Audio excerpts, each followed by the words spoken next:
भारत के सभी दर्शकों को मेरा नमस्कार। मेरा नाम है संदीप आर के सिंह और आज हमारे साथ हमारे मेंटोर गुरु श्री आनंद राजद्वक्ष जी। सर, बहुत बहुत स्वागत आपका। कैसे हैं? धन्यवाद, मैं ठीक हूँ। जी। दर्शकों, आपको जिन दर्शकों ने आनंद सर को पहले सुना है और जो नए दर्शक हैं, मैं उनके लिए बता देता हूँ। इस्लाम पर अद्भुत अनुभव है और अद्भुत अध्ययन है सर का। और आप इनके लेख इनके फेसबुक पेज पर जरूर पढ़ सकते हैं और उसका लिंक हम दे देंगे। प्लस इनके अपना यूट्यूब चैनल है, उसका भी हम लिंक दे देंगे। ठीक है, आनंद आख्यान के नाम से। खैर, मैं क्या कहना चाह रहा था कि इस्लाम जो है ना, बड़ा इंटेलिजेंट है। वो जो स्प्रेड किया है वो किन्हीं कारणों से किया है। और जब भी उसको एक सामने से दीवार मिलती है कुछ किसी भी रूप में, तो वो इवॉल्व करके वो जो है ना उसको पार करने की कोशिश करता है। तो कोई भी पैरासाइट इस तरीके से करता है, वो पैरासाइटिक नेचर वाले सारे होते हैं। पर हिंदू धर्म भी कम नहीं है। वो भी अगर 10,000 साल से टिका हुआ, इतने बड़े बड़े ऑनस्लॉट्स पे 500 साल तक तो सिंध की तक इनको बांध के रखा था, ये एंटर नहीं कर पा रहे थे। और आज भी हम मजबूती से हैं, टचवुड। तो हम भी इवॉल्व करते हैं, हम भी सामने वाले की स्ट्रैटेजी समझते हैं और यह युद्ध सदैव से चल रहा है। तो एक हिंदू धर्म ने या हिंदू नेता ने हाल फिलहाल में एक बड़ा अद्भुत काम किया। पहले तो मोदी जी ने इनका वोट का जो वीटो था उसको खत्म किया। खत्म क्या किया, मतलब उसको काफी हद तक डाइल्यूट कर दिया। तो उसको ये लोग पार नहीं पा रहे हैं। उसमें हुँ, सोने पे सुहागा लगा दिया योगी आदित्यनाथ जी ने, एक नारा देकर बटोगे तो कटोगे। उसका reference point of course the recent Bangladesh, whatever happened in Bangladesh. ठीक है। तो for the very first time मतलब मुझे दिख रहा है कि publicly Hindus are feeling for Hindus outside the country. ठीक है। और उन लोग को भी गाली दी जा रही है जो ये कह रहे हैं कि अरे बांग्लादेश के हिंदू से हमको क्या मतलब। तो वो लोग भी लथेरे जा रहे हैं, जिसकी सख्त आवश्यकता थी। तो इसके साथ जो है, बटेंगे तो कटेंगे ने महाराष्ट्र के रिजल्ट, हरियाणा के रिजल्ट और मतलब अभूतपूर्व रिजल्ट। तो ये लग रहा है कि कुछ ज्यादा ही हिंदुओं के अंदर व्यवस्थ कर गया है और ये शायद लंबे समय तक रहने वाला है। और जो मुसलमानों ने 1947 से 2014 तक भारतीय हिंदू जनता को बेवकूफ बना के सेकुलरिज्म और गंगा जमनी तहजीब नाम का कि हम तो आपके साथ रह सकते हैं, आराम से रह सकते हैं, कोई दिक्कत नहीं है। और धीरे धीरे वक्फ के नाम पे वो पता नहीं कैसे कैसे अवैध अ, व्यापार करके बहुत सारी चीजें करके कब्जा करते जा रहे थे। और वो हमें धीरे धीरे अपने ही हमारे बिजनेसेस से हमको आउट करते जा रहे थे। वो धीरे धीरे कर रहे थे, हमको सुला रखा था। ऊपर से बॉलीवुड ने हमको सेकुलरिज्म का जो है सबकी दे के सुला रखा। 14 के बाद वो सेकुलरिज्म का फंडा हट गया। तो बटोगे तो कटोगे ने एक ऐसी नई दीवार खींच दी है जो हिंदुओं को अब प्रोटेक्ट कर रही है। एक किला है बटोगे तो कटोगे, उसके अंदर जो है वो थोड़ा सा अपने आप को प्रोटेक्टेड फील करता है। पर मुसलमान तो ठहरा मुसलमान, इस्लाम ठहरा इस्लाम, वो कुछ ना कुछ तो करेगा। तो कुंदरकी में भी हाल फिलहाल में क्या हुआ है कि इलेक्शन रिजल्ट हुआ, उसमें बड़े लोग सरप्राइज हो गए कि 60% से ज्यादा मुसलमान एरिया जो है वो हिंदू ठाकुर को, राजवीर सिंह जी को ओवरवेलमिंगली वोट करके जिता रहा है। हुँ, साथ में संभल के भी दंगे हो रहे हैं, खैर वो एक अलग पॉइंट है। तो आनंद दर का एक बड़ा एक यूनिक टेक है और उसमें ना दर्शकों में कहूंगा, आपसे रिक्वेस्ट करूंगा थोड़ा सा सुने आप। ठीक है, आज मैं पहली बार रिक्वेस्ट कर रहा हूँ क्योंकि एक बड़ी अद्भुत कहानी है, आप सबने बचपन में शायद पढ़ी हो, ट्रॉय की कहानी है। ट्रोजन हॉर्स है, घोड़ा जो होता है, और ग्रीक साम्राज्य का एक बड़ी इंटरेस्टिंग सी वो कहानी है। तो उसको कंटेक्स्ट बनाकर आनंद सर ने एक बड़ा जो है इन लोग की स्ट्रैटेजी को एनालाइज करने की कोशिश की and it is very interesting. तो मैं अब आनंद जी से कहना चाहूंगा, सर जो आप जो कहानी आप बता रहे थे कृपया बताएं और उससे इन लोगों को भी परिभाषित करें। Over to you sir. Sir. Thank you. आवाज़ आ रही है ठीक से? ओके, चलिए। तो ट्रॉय की जो कहानी थी ट्रोजन हॉर्स की, मैं सीधा ट्रोजन हॉर्स पे आता हूँ क्योंकि कहानी बहुत लंबी है। तो ट्रॉय का किला जो था वो फतेह नहीं हो रहा था ग्रीकों से। 11 साल उन्होंने बेड़ा रखा था। 11 साल घेरा घेरा डाल रखा था, लेकिन बात ये थी कि ट्रॉय की मतलब ट्रॉय का किनारा जिस तरह से था उसपे उन्होंने आरमारी बेड़ा डाल रखा था, जहाजी बेड़ा डाल रखा था, लेकिन पीछे बाजू ट्रॉय खुला था और सेल्फ सफिशिएंट था। तो ग्रीकों को मतलब ट्रॉय का दाना पानी नहीं कटा था। मेन चीज ये थी कि ट्रॉय का दाना पानी नहीं कटा था, वो खा पी रहे थे मस्त। तो लड़ भी रहे थे। और लेकिन होता क्या है कि इतना लंबा जब बेड़ा चला, इतना लंबा घेरा चला, तो ट्रॉय के लोग जो थे वो फ्रस्ट्रेट होने लगे। यहाँ ग्रीक भी फ्रस्ट्रेट हो गए थे, लेकिन ट्रॉय वालों को ग्रीकों की फ्रस्ट्रेशन पता नहीं चल रही थी। ग्रीकों की फ्रस्ट्रेशन अपनी थी, घर से दूर थे वगैरह वगैरह, वो सब उनके समस्याएं थी। लेकिन ट्रॉय वालों को था, साला किनारा है, मस्त बीच है, हम लोग मस्त बीच पे जाते थे वगैरह वगैरह, लेकिन अभी यहाँ एक ग्रीकों का बेड़ा है, हम अपने ही बीच पर बाहर नहीं निकल सकते। अच्छा, किले में तो हम महफूज है, कहने को सुरक्षित है, लेकिन वहां दीवार पे खड़े रहे सनसेट देखने को, तो कहाँ से सामने से बाण आएगा पता नहीं। या ग्रीक ऐसे ही पत्थर वत्थर, मतलब बड़े बड़े पत्थर वगैरह जो है, वो बैलिस्टा से जो होता है ना, वो बाहुबली में दिखा है उस तरह से, तो ओना जब कहते हैं उससे, तो वो पत्थर वगैरह फेंकते हैं या बाण वगैरह फेंकते हैं, तो कहाँ भी आप रास्ते पे चल रहे, कुछ भी आके गिर गए, आप हो गए कैजुअलिटी। तो लाइफ कहीं भी सेफ नहीं थी। वैसे तो ये नहीं हुआ था कि ग्रीक किले में घुस के मारकाट कर रहे थे, नहीं, वो पॉसिबल नहीं था, क्योंकि उस किले को, उस सिटी को, ट्रॉय को सूर्य देवता का आशीर्वाद था। तो किले की दीवार बाहर से आदमी कितना भी कोशिश करे, कितने भी ये पत्थर मारे वगैरह, वो टूट नहीं सकती। वो दीवार अंदर से ही ट्रॉय वालों के हाथों से ही टूटी तो टूट सकती थी, नहीं तो नहीं टूटती थी। तो वैसे वो एक तरफा सुरक्षित थे, लेकिन सुरक्षित थे भी नहीं, और फ्रस्ट्रेटेड भी हो गए थे। यहाँ ग्रीकों ने क्या किया, किसी को एक ब्रेन में आ गया, उसने कहा कि एक लकड़ी का घोड़ा बनाएंगे, उसमें कुछ हम सैनिक रख देंगे, और बोला कि मुझे एक जगह पता चली है, तो ऐसी जगह है कि ट्रॉय की ब्लाइंड साइड है, मतलब हमें बस ऐसे जाना है, लेकिन ट्रॉय वाले को वो दिखेगा नहीं कि हम वहां आके छुप गए, और वो जगह इतनी नजदीक है कि बस वो आ जाएंगे, सीटी मार दी तो हम आ जाएंगे, लेकिन उनको नहीं दिखता कि हम वहां हैं।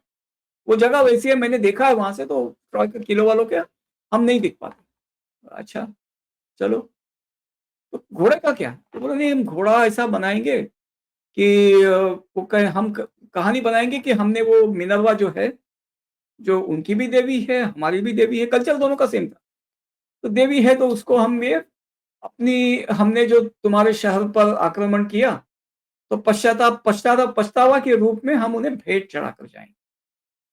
तो एक घोड़े को हम किनारे पर रख देंगे, और हम चले जाएंगे वहां पे। तो बोले अच्छा, चले देखते हैं। तो उसके अंदर कुछ चुनिंदा सैनिक बिठा दिए, वो घोड़ा वहां छोड़ दिया। अब हुआ ये कि उसके साथ उन्होंने एक सैनिक को, अपने सैनिक को कुछ घाव देकर छोड़ दिया। उसका नाम था सिनोन, ये नाम याद रखिए, बहुत कम लोग जानते हैं, मतलब ऐसा नहीं कि नाम कोई छुपाया गया है, लेकिन लोगों को याद नहीं है। ये नाम पब्लिक डोमेन में है, सिनोन, SINON। सिनोन को वहां छोड़ा गया, और उसको कुछ घाव दे गए, ताकि उसको जो कहानी, उसकी जो कहानी थी, वो विश्वसनीय हो। सिनोन को वहां छोड़ा गया, और ये लोग चले गए। दूसरे दिन सुबह ये ट्रॉय वाले देखते हैं, अरे ये जहाज सब कहाँ गए, पता नहीं कहाँ गए, कुछ दिख ही नहीं रहे, दिख ही नहीं रहे। घूम घूम के देख रहे हैं, नहीं, अरे आप गए वो। अच्छा, ये क्या है यार, किनारे पे घोड़ा दे छोड़ रहा है, और वहां कोई आदमी भी है, हाथ पांव बांधा हुआ। चलो देखते हैं। अभी बात ये थी कि वो इतना कोस्ट क्लियर दिख रहा था कि कोई आकर, मतलब कोई उतरे तो उनको आकर कोई हमला करे, ये संभव नहीं। तो उन्होंने किले के दरवाजे खोल दिए, खुशी से चले गए उसके पास देखने। क्या है भाई, कौन है तू, तो मेरा नाम सिनोन है। अच्छा, यहाँ ये घोड़ा क्या है, तो ऐसी ऐसी भेंट चढ़ाई है मिनरवा को। अबे यार, चले तेरे पे हम भरोसा करें। फिर उन्होंने उसको कुछ खुद भी खा दिए। उनको लगा सच बोल, सच बोल, सच बोल। अब वो पहले से उसके लिए ट्रेंड था झूठ बोलने के लिए, तो वो वही बात बोलते रहे। अब ट्राई वालों को क्या था, वे खुद को स्टैंडर्ड बता रहे थे, बना रहे थे, हम लोगों की जैसे ही है, खुद को स्टैंडर्ड मानते हैं। तो उनको लगा कि भाई ऐसे घाव हमको कोई दे तो हम तो बोल नहीं, हम तो झूठ नहीं बोल, मतलब हम सह नहीं पाएंगे, हम सच उगल देंगे।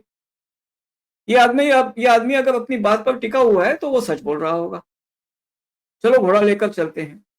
अच्छा, उनके दिल में उस आदमी ने ये भी डर डाल दिया कि देखिए, ये तो मिनरवा को भेंट चढ़ाई हुई है, और आपने अगर इस भेंट को कबूल नहीं किया, नगर में ले नहीं गए, तो मिनरवा का कोप हो जाएगा आपके ऊपर, क्योंकि उसके नाम भेंट चढ़ाई है। और साला घोड़ा बनाया था ऐसे हिकमत से कि जो दरवाजा होता है महाद्वार, उसके ऊपर जो कमान होती है, वो कमान भी तो दीवार का पार्ट थी ना, तो कमान को कुछ पत्थर तोड़ने पड़े, तो इन्होंने बड़े खुशी खुशी वो पत्थर तोड़ के घोड़े को अंदर ले लिया। सूर्य देवता को पता चला, सूर्य देवता को कोप आ गया, उसने तो इनको श्राप दे डाला। सर अपनी ही दीवार अंदर से खुद तोड़ ली, सिर्फ उस घोड़े को हाँ अंदर लाने के लिए। हाँ, क्योंकि वो भाई देवता को दिया था, शत्रु ने दिया तो क्या हो गया, देवता को गिफ्ट दी थी तो देना था, अब शत्रु तो चला गया, तो लिया घोड़ा अंदर। अच्छा, दो लोगों ने उस घोड़े को लेकर वार्निंग दी कि ये नहीं है, ये ठीक नहीं है,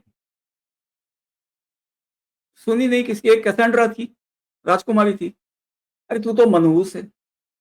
और कैसेंड्रा को शाप था कि तू भविष्यवाणी करेगी, लोग तुम्हें तुम्हें तुम पर भरोसा नहीं करेंगे, तुम्हें उल्टा प्रताड़ित करेंगे, तू तो मनहूस है। तो उसको भगा दिया। लाओकुन जो था उसको भी भगा दिया। लाओकुन पर सूर्य देवता भी कुपित हो गए, बाकी देवता भी कुपित हो गए। वो घर सर चला गया, एक मिनट, सर वो घर चला गया तो उसके दो बेटों को उसके सांपों ने पकड़ लिया, अजगरों ने पकड़ लिया। ये बचाने गए तो तीनों को लपेट कर मार दिया गया। तो ट्रॉय के विनाश का मतलब देवताओं ने ये ठान लिया कि भाई अभी इन्होंने ज्यादा चर्बी दिखाई है, इनको मजा चखाते हैं। एक सेकंड, लेट मी फिनिश। वो घोड़ा अंदर ले आए, उसके साथ उसको इर्द गिर्द बहुत नाच गाना किया, सभी पी के टुन हो गए। रात को ग्रीस के सैनिक जो थे वो घोड़े की सभी सो गए थे टुन एकदम, पहरेदार भी सो गए थे। घोड़े का सांकल खोल के आए नीचे उतरे, पहरेदारों को सबसे पहले काटा, मशाल जलाकर जहाजों को सिग्नल किया, वो आ गए और ट्राई की वो आखिरी रात।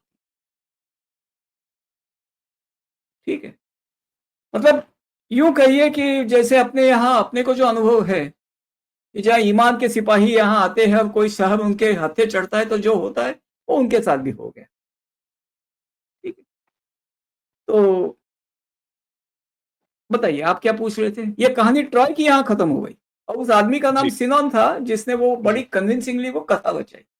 अब बताइए। वो वो दिख रहा था ट्रॉय के लोगों जैसा ही, बात भी वैसा ही कर रहा था, पर था उनकी तरफ से, नहीं नहीं नहीं नहीं नहीं, नहीं वो था गलत है। उनकी ही तरफ। हाँ हाँ, वो उनका ही आदमी था, हाँ ठीक है, उनका ही आदमी, लेकिन मैं उन्होंने, दूसरी बात कर रहा हूँ। लेकिन उसने बताया कि भाई मैं अभी मैं तो ग्रीक सोल्जर हूँ, जी हाँ ठीक है, लेकिन मैं, कोई सुनो, हाँ हाँ, मैं इस मैं ये युद्ध कह के रहा था सर, खिलाफ था और वगैरह वगैरह। और मैं उसने बड़ी, कैसेंड्रा वाली बात पे मैं कैसेंड्रा वाली बात पे आ रहा था, और अभी हम जी इसको जो है ना, कैसेंड्रा वाली हाँ बात को मैं आज की बात से जोड़ता हूँ कि ठीक आप है। सच बोलिए, आप भविष्यवाणी करिए, पर इट डजंट मैटर, बिकॉज वो नैरेटिव नहीं बन पाता।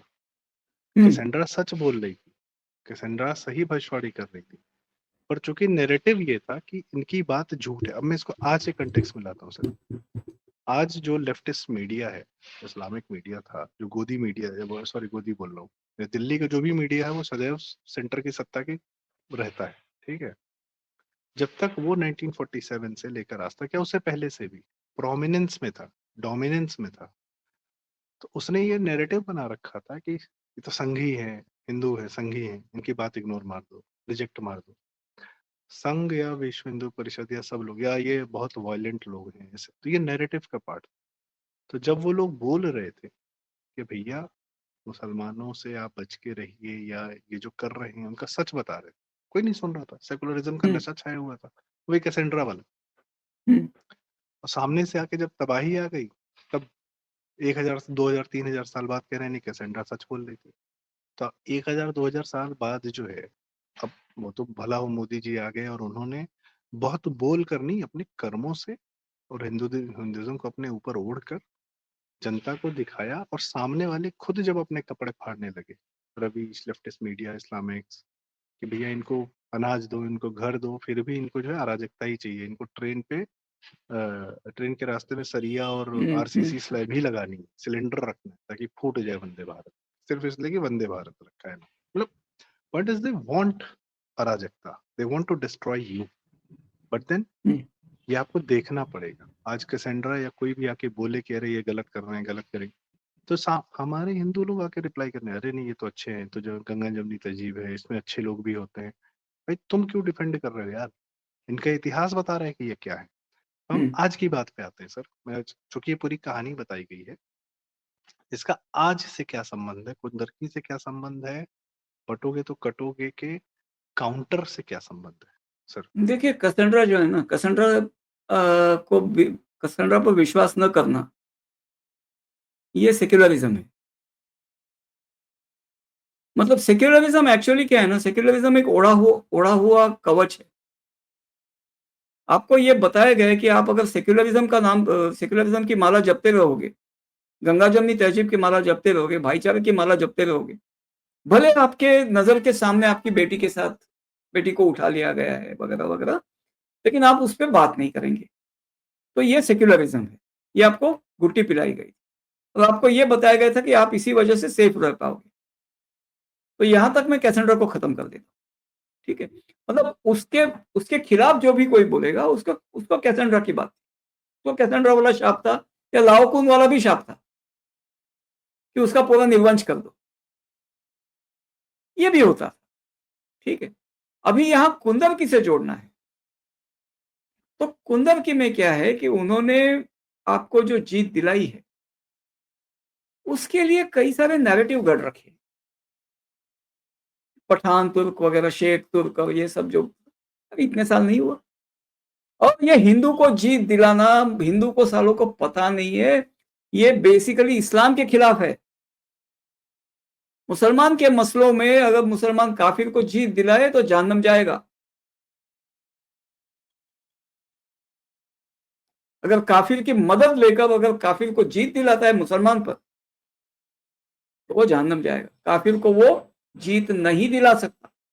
मुसलमानों को अपने मसले आपस में सुलझाने हैं, काफिर को बीच में नहीं लाना है, और इस हद तक तो बिल्कुल नहीं लाना है कि वो काफिर जीत जाए, ठीक है। काफिर के मसलों में मदद करने के बहाने घुसकर दोनों काफिरों को खत्म कर कर खुद सिंहासन पे चढ़ जाओ, ये तो बहुत ही सवाब का काम है। लेकिन अपने मसलों में काफिर को ऐसे भूल कर भी नहीं लाना है। तो ये कुंदरकी का जो है, अगर इस पर मुल्ला मौलानाओं की लानतें कोई अगर बौछार नहीं हो रही है, तो ये षड्यंत्र है। मैं लिख लो, क्या बोलता हूँ, कैमरे पे बोल रहा हूँ कि ये षड्यंत्र है। क्योंकि अभी तक इन पर जो सभी तरह से लानत, सभी जगहों से लानतें पड़नी चाहिए थी। अगर मुल्ला मौलाना चुप है, केवल अखिलेश बड़बड़ा रहे हैं, तो उनको अक्ल नहीं है कि मुसलमान कभी किसी हिंदू का नहीं हो सकता, लॉयल तो बिल्कुल नहीं हो सकता। मुसलमान के लिए हिंदू जो है वो कंडोम है, यूज एंड थ्रो। वो जरूरत पड़ने पर रीयूज कर लेता है वॉश करके, लेकिन अल्टीमेटली वो यूज एंड थ्रो ही है। और फिलहाल वो भाजपा को भी कंडोम बनाने की सोच रहा है, इसलिए कुंदरकी में जीत दिलाई। सर मोदी जी से पहले तो बन भी गए थे सेंटर वाले, हाँ, काफी सेकुलर हो गए थे सब सेंटर वाले। हाँ, इन लोग का हाँ, सब जो 2009 और 14 में जो ये लोग एक दंभ में आ गए थे कि वो अब कांग्रेस को हटा के आम आदमी पार्टी या एकदम एक्सट्रीम लेफ्ट को लाना चाह रहे थे, कांग्रेस को ही गाली देके, बिकॉज दे न्यू कि Bhajpa has been secularized to the core and the only person was not getting secular, जो टोपी नहीं पहन रहा था इनकी इनकी टोपी हाथ में मरोड़ के अपनी जेब में रख लिया था, उसको ये गिराने का बहुत प्रयास किए थे। बाकी rest everyone was secular. Okay, हाँ, हाँ। और अब तो योगी जी ने ये कह दिया कि भाई, योगी जी से किसी ने पूछा था कि वो आपको बाकी बुलाते तो बाकी होंगे। किसी भी, देखिए, भाजपा जो है ना, वो पा के आगे पालतू बना दीजिए। नहीं लेकिन सर अब वही बात आ रही है, तो बटोगे उन्होंने तो उन्होंने कटोगे भाजपा नहीं। को नहीं नहीं उन्होंने तब भाजपा को पालतू बना दिया था। हाँ मोदी जी वो सही है। अपवाद थे। मोदी जी अपवाद थे। अब सर योगी जी ने जो बटोगे तो कटोगे बोला है, हम्म। इसने भाजपा का सारा सेकुलरिज्म निकाल के सर्जरी करके आउट कर दिया। हाँ, कुछ है मतलब ये अभी ढोंग मवाद है, नहीं, थोड़ा बहुत नहीं, गंदा देखिए खून देखिए, है एक दो, नहीं, लेकिन हाँ। बात ये है कि इन्होंने जो कहा है, योगी जी ने जो कहा, उसको जनता ने प्रतिसाद दिया, हम्म। इसलिए नेता चुप है। Good, good point. नहीं तो इन नेताओं को मैं भरोसा नहीं कर रहा हूं। अगर भारी पड़ जाए सुना तो देता साले हूँ। जनेऊ कटवा कर और भी कुछ कटवा कर टोपी पहन के आ जाएंगे मोदी के पीठ में खंजर मार के। ऐसे नेता है भाजपा के। कुछ तो है सर, नो डाउट। चलिए अपना एक काम करते हैं, विल कंटिन्यू जी। दिस। मैं सर साथ में एक कुछ है अब, मैं वही कह रहा था कि हाउ इम्पोर्टेंट, अब जैसे ये बात हमारी आज की नहीं, खत्म बात होगी तो बढ़ जाएगी। मैं हम हाँ, दूसरे एपिसोड में ले लेंगे। सो पॉइंट इज कि this is the let us closing coming. Conclude this year. Let's हाँ, कंक्लूड दिस ईयर। मैं विल बस आपसे continue this. This is part 1। This is नहीं, part no 1। No comment, this is part 1। अच्छा, तो दर्शकों बात ये है कि ट्रोजन हॉर्सेस की कमी नहीं है, देश में जगह जगह फैले हुए हैं। और जो ये मीठा मीठा बतियाने वाले, जो मीठे सेकुलर जिहादी आमिर खान, शाहरुख खान और आपके आसपास के कायदे के ढंग से बात करने वाले, वो आज तक रेडियो में और ललन टॉप पे 3 ताल से बतियाने वाले, और तीसरे मुसलमान नहीं, वो हिंदू भी, जो इनकी ढाल बनकर आपके आगे खड़े हैं, आपको फंडा क्लियर है, लेकिन वो कह रहा है कि नहीं नहीं, ये लोग तो भैया अच्छे हैं, इनके साथ अत्याचार नहीं होना चाहिए, या इन पे जरा सा कुछ होता है तो तुनक के सामने आ जाते हैं। Those people have been the sellouts of Bharat for a very long time. Bharat बेचने वाले वो लोग हैं। मीडिया में भी है, जुडिशरी में भी है, ब्यूरोक्रेसी में भी है, पार्टियों में तो है। और एक सर की बात मुझे ठीक लगती है कि भाजपा छोड़कर बाकी सब एंटी हिंदू पार्टियां हैं। भाजपा कम से कम एंटी हिंदू फिलहाल नहीं है। और with Yogi ji and with Modi ji it's pro Hindu, एक थोड़ा बहुत प्रो हिंदू फैक्टर्स दिखते हैं। बट आज वक्फ का बिल आया है, अब देखते हैं आगे क्या होता है, कौन हिंदू वक्फ के समर्थन में होता है और कौन खिलाफ में आता है। तो इसी के साथ बात यह है कि इस्लाम और आप सदैव संघर्षरत हैं। ट्रॉय की जो कहानी बताई ना सर ने, वो कहा, दिक्कत यह है कि वो 11 साल 12 साल अपने जीवन में संघर्षरत रहे। इस्लाम आपसे 1000 साल से संघर्ष में है, कि आपको नहीं पता है। और ये संघर्ष से हमारे लोग बोर हो जाते हैं, जैसे नेहरू जी बोर हो गए थे, कह रहे सर बहुत लड़ाई लड़ ली, अब तो सत्ता में आ जाए, भले बंटवारा हो जाए, इनको दे दो यार। ये काम हमें नहीं करना है, हमको थकना नहीं है, हमको उनको थका देना है। तो आगे देखते हैं क्या होता है, और अगले एपिसोड में हम इसको और डिटेल में बात करेंगे। बड़ी इंपॉर्टेंट बात है कि हाउ दे इवॉल्व, वो कैसे आपको चारा फेंकते हैं, बिकॉज उनका पर्पस क्लियर है। अल्टीमेटली जो पर्पस हमारी इस वीडियो को बात करने है कि हिंदुओं का पर्पस क्या है।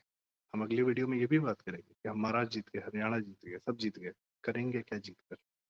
तो आनंद सर से इस पे भी बात करेंगे। दर्शकों, अगर आज की बात हमको आपको जरूरी लगी हो, अच्छी लगी हो, कहानी बढ़िया लगी हो, हिस्टोरिकल रेफरेंस का आज का प्रासंगिक लगा हो, तो कृपया वीडियो लाइक करें, शेयर करें और चैनल जरूर सब्सक्राइब करें प्रारूप, क्योंकि आनंद सर के साथ हम बहुत यूनिक पॉइंट्स, यूनिक एंगल्स लेकर आते रहेंगे। बहुत बहुत धन्यवाद आनंद सर, नमस्कार, प्रणाम।